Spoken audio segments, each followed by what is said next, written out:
jàmm mbokki internet yi safoo di seetaan Buzz M TV cant ak ngërëm ñeena leen si teewlu bi ñu daal di dikk nag ay révélation yu doy waar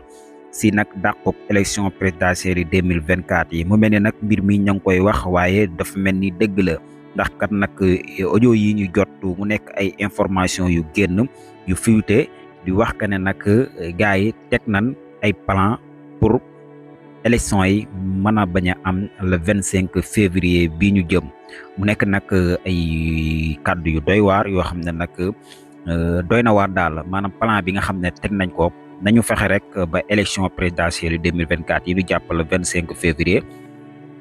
du mën a am léegi nag audio yooyu lañ leen bëgg a ñëw daal leen koy dégtal mu nekk audio yu doy waar sax yu doy waar